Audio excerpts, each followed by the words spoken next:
Hello everybody, welcome to Culinary Conversations with Chris. I'm Chris Hunter. Today, you guys are going to see a side of me that you've probably never seen before. Most of you know that I'm an expert as it relates to anything park and recreation. We all know that. But today, I'm going to take you into the kitchen and teach you one of my favorite things to make. It's something that will actually complement salads, any meat, or anything that you eat. If you like onions, pickled red onions. Very simple recipe, anybody can make it. Stick with me.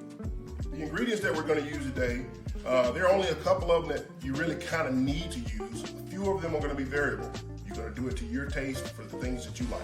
But let's start with the basics.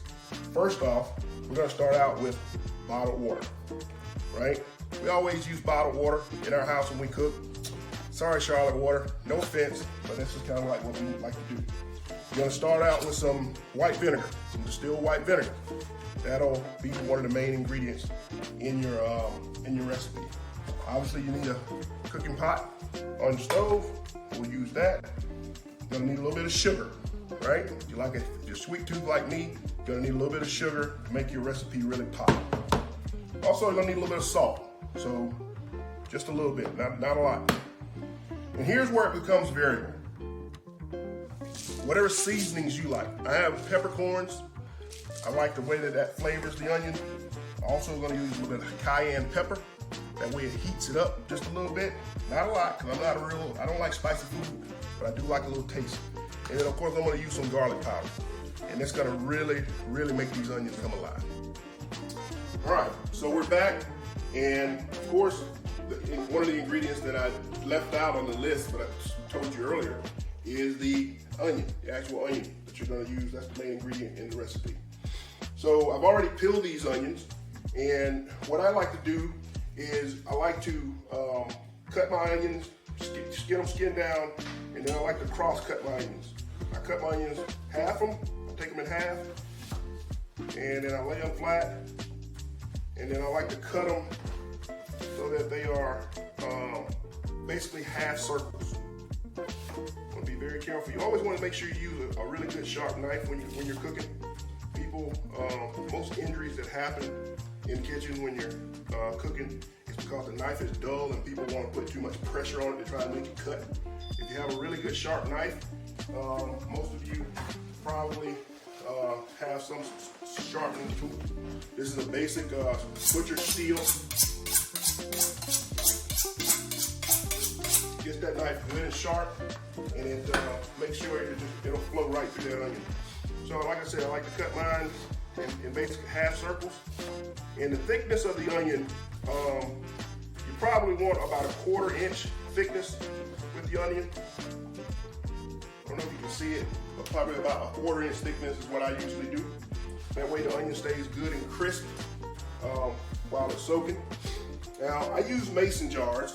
You can use any kind of container that you like.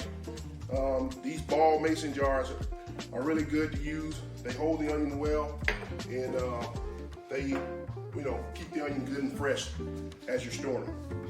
Shelf life for these, because I don't keep mine in the refrigerator. I typically leave them on the counter. My wife loves when I do that.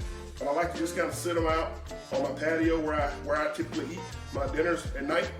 And I just reach over and grab my onions. So these, because of the vinegar, they don't need to be refrigerated. But if you like them cool and crisp, certainly you can put them in the refrigerator also. So once you've got your onions cut up, I'm going to take them and put them in my bowl here. And I'm going to go over to the stove, and I'm going to get my the liquids part of this recipe going. All right, we're back. What we're doing now is we're simply going to take the onions and we're going to stuff them into our jars. Before we do that, I want you guys to remember that whatever seasoning you like, I like to sprinkle a little bit of my seasoning in the bottoms of the jars first. So I'm going to put a few peppercorns. Peppercorns, a couple things. They flavor the onions also, but they also just make the jar look pretty. When you got it sitting around, when your friends come over and they say, "Ooh, look at that! What's that? What's going on, man? What you got in there?" Versus just putting regular black pepper in your recipe. Put a dab of cayenne. Like I said, I don't like a whole lot, just something to wake up the onion when you bite into it. But I dab a little bit of that in there. And then of course got a little bit of garlic. Anything you cook, you need to be putting a little garlic in it. Not a lot, but just another something to wake up that flavor. All right, the next step is we're here at the stove, and I'm gonna get a sauce pot, and I'm gonna get my liquids going. Like I say again, depending upon how many onions you're doing, it will depend upon how much liquid you need. Like I said before, basic recipe, white vinegar. I typically, for the amount of onions that I usually do about 2 jars every week or every couple weeks. So what I usually do is I go with a cup of white vinegar, about a cup. And what I do is I just simply go into the pot with it. That's a cup of white vinegar, and it's a 1-to-1 ratio with vinegar and water. So a cup of white vinegar, I'll go with a cup of water. Also, I actually like mine a little bit vinegary, so I kind of just a little less than 1-to-1, but again, it's all based on what you like. All right, so those are my liquids. What I'm gonna do now is I'm gonna put in a little bit of sugar. So in that cup, I'm gonna go ahead and start my stove top here, turn it up, and I'm gonna bring it up to high, because I wanna bring this to a rolling boil. You don't need to cook it. It just simply needs to get to a boil and to get hot. A couple things that'll do when you pour it in over your onions, it'll kill any bacteria that might be on the onion from your hands or anything like that. And then it'll somewhat cook the onion, just the outside part of the onion, and it'll be really delicious. So I'm gonna go into this with a 1/2 cup of sugar, just a 1/2 cup, right into the pot. And then I also want about a teaspoon of salt.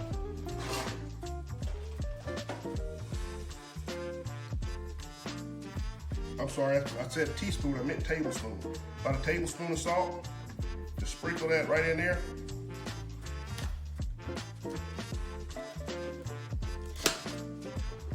Put that back.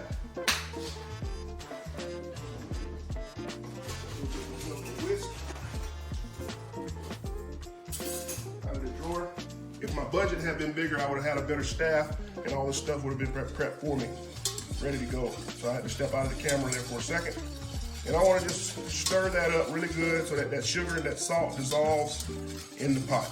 Now, like I said, while that's boiling, while it's coming to a boil, I'm sorry, you don't want to boil it, you don't want to cook it for a long period of time, you just simply want to bring it up to a boil. While it's doing that, we're gonna go back over and start putting our onions in the jars, and then we'll go to the next step. All right, once you've got your seasonings into the bottom of the jar, now it's time to start laying your onion down into the jar. What I try and do is I try and stack my onion in the jar as best I can so that I get a lot into the jar. You don't want to stand them on their ends because that'll eliminate the room. So if you just work them in there, this wide mouth jar is the best one because obviously it accommodates the onion better. But when I lay them in, I try my best to just kind of lay them in on kind of flat. That way it's going to accommodate a lot of onions in that jar. So just kind of get them in there and utilize the curvature of the jar with the onion also. That helps simply get you more onions into your jar. Now, I'm going to once again repeat a step. I'm going to start sprinkling a little bit of peppercorns in there. And I'm going to sprinkle a little bit of garlic in there. I'm not going to put any more cayenne in there. Again, as you guys remember, I'm not a fan of a lot of spicy food. But it's, again, just kind of layering a little bit. And got to get a few more small pieces in this jar. And that's about it. So that jar is about full because, like I said, again, once I add the liquid to it, it'll kind of make the onions just a little bit tender. It won't make them soggy, just a little tender, and then that'll be really good when it's ready. So, all right, I'm gonna start with the other jar. Like I said, this jar that's not a wide mouth jar is a little bit more difficult to get your onions in, but you just gotta take your time and work with it. I try my best not to break my onions. I like a really long, crisp onion. Like I say, I told you guys before, you can use these on just about anything. I've got to the point where I can just about eat them out of the jar as a snack. I don't know how many of you, for those of you who know me well, you all might know that I lost my sense of smell several years ago. So I really can't smell anything. Literally, I can't smell gasoline. So that affects my taste also. I still have some taste, but you know, I don't have nearly the sensitivity in my taste that I once did. So a lot of the things that I try and do to compensate for that is I like to eat things that are textured, crispy. You know, croutons and onions and, you know, a good crisp apple is important to me now because I don't have that. So this is just a really good way to kind of keep my brain working when it comes to my food. So like I said, you can use these on salads. You can use them, they're a great complement to meat. Any meat, barbecue, anything off the grill. Of course, any type food, you can just about put these things on cornflakes if you like onions. So, all right, so we've got our onions in our jars now. Our liquid is ready. So all you're gonna do now is simply, slowly, carefully, pour your liquid onto your onions and fill it up to the rim. All right, be very careful because that's hot. Gotta go slow with it, and you're gonna fill it up. And I just really love this recipe. It's so simple and easy, and the flavor of those onions is just really jumps out. Now, for those of you who might have noticed, the jar that I had earlier has a tinted, like a reddish color to it. And you might think I may have put some food coloring or something in there to make it that way. No, I didn't. This vinegar and water is clear now, but the pigmentation of the onion will actually dissolve and give you a beautiful reddish tint to the jar. Again, it just makes it look really cool. And it also just, again, tastes great. So I typically leave that top off just for a little while those jars cool. You don't want to put a tight top on something that's really hot. You might, you know, pop the top off the jar or even crack the jar.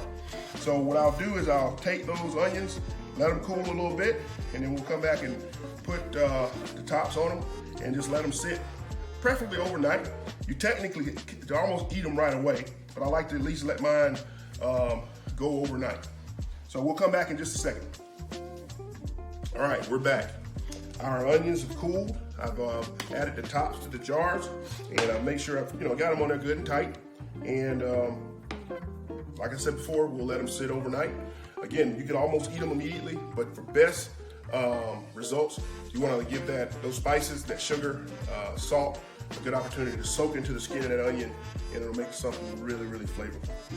All right, I'm gonna hope that you guys will take the opportunity to try this at home if you like onions. If you don't, like I said again, I'm gonna be starting to pickle everything. I've done some cucumbers, and I'm gonna try some peppers. I don't know, maybe an apple. We'll see. But again, I hope you guys will take the opportunity to try this at home and let me know how it turns out for you. Meanwhile, I'm gonna go pair this with ribeye steak. See ya.